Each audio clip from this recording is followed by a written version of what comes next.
So if you're watching this and you're not a complete psychopath, you probably have people you love and care about. And if any of those people went missing, you'd be upset and would want to find them. Now imagine that person is your spouse and you haven't seen them since your wedding day years ago. Everyone tells you they ran off and left you, but the truth turns out to be much darker. Let's explore the urban legend commonly known as Bride and Seek. So like with a lot of these legends, there are multiple different versions of it going around. So I'm going to try to summarize the story as best I can with all the contradicting accounts. In most versions, as you would expect, there's just been a wedding. The wedding and/or reception is usually being held at a house that belongs to someone in the bride's family, maybe her father or grandmother. In some versions, the bride and groom are exceptionally young, maybe 18 or even as young as 16. After the wedding, the bride and groom and the rest of the wedding party take place in an old family tradition, a game of hide and seek.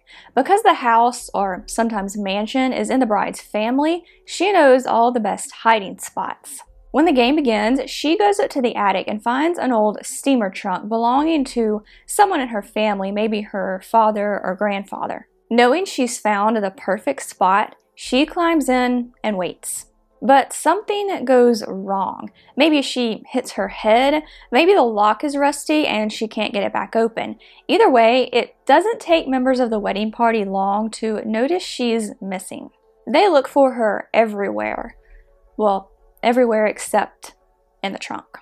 In one version, the bridesmaids say the bride was actually having second thoughts, and everyone comes to believe she got cold feet and left her new husband. They all eventually go home, and years go by with no word from the missing bride. What happens next depends largely on the version. Generally, a family member of the bride will go up to the attic, maybe to clean it out, maybe to find something specific. Either way, they find the old steamer trunk and open it up, but are horrified to find the bride's skeleton inside. Sometimes she's not fully decomposed yet, and her mouth is frozen in a scream. In another version, dried blood is found on the trunk's lid from the bride trying to claw her way out.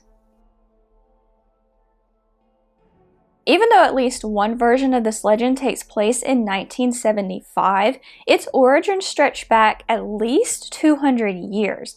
The folks over at liveabout.com traced it back to an 1809 article in a German newspaper. In this story, the bride was missing for 30 years after her disappearance, and she was only found during house repairs. Since this account came from a newspaper, there is a decent chance it's true. Then again, maybe not. There are two other early versions of this story. One is the poem Ginevra by Samuel Rogers, published in 1822. In the poem, Ginevra is a young bride who goes missing at some point after her wedding.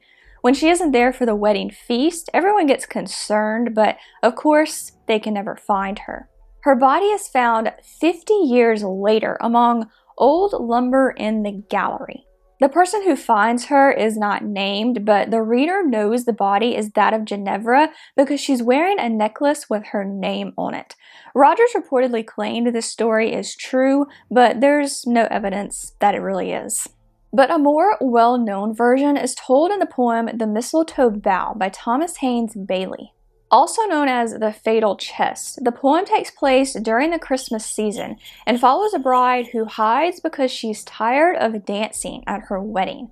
She thinks her new husband will find her, but he never does. Years later, her skeleton is found in a trunk at the castle the wedding was held in. It had long lain hid, and nobody could figure out what happened to her until then. So, did something like this actually happen? Did a bride really go missing on her wedding day only to be found years later stuck in a trunk?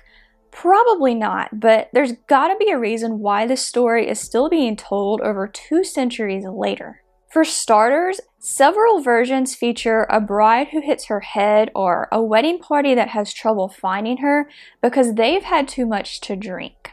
I have seen speculation in a few places that this is supposed to be a cautionary tale against drinking too much.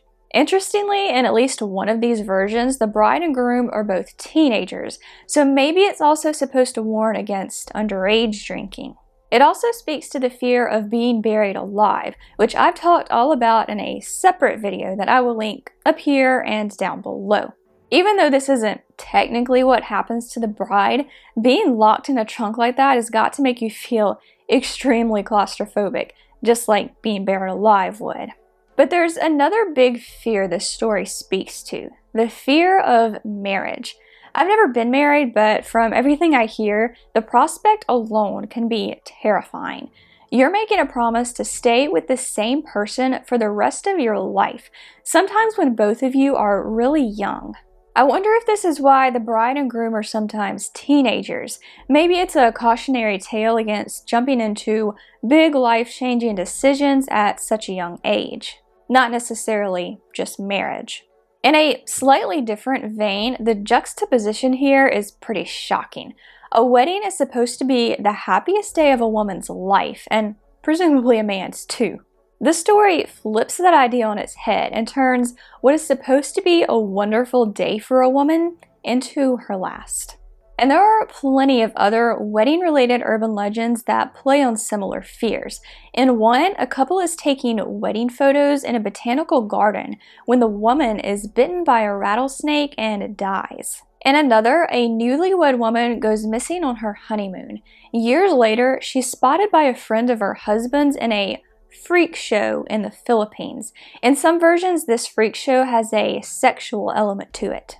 This one could touch on fears of traveling in foreign countries, as well as things like fears of kidnapping and sex trafficking, the latter of which is not something I hear talked about outside of true crime circles.